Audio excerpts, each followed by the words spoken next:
অভিমান না ভাঙালে যে যন্ত্রণাটা হয়, সেই যন্ত্রণা একমাত্র ভুক্তভোগী ছাড়া আর কেউ উপলব্ধি করতে পারে না।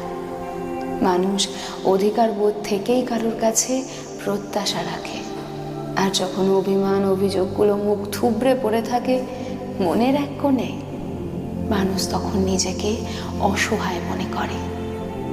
দিনের পর দিন অবহেলা, গুরুত্বহীন হয়ে যাওয়া, কারোর কাছে নিজের প্রাপ্য অধিকার এবং সম্মান না পাওয়ার কারণে যত অভিমানের মেঘ এসে মনের আকাশে ভিড় করে।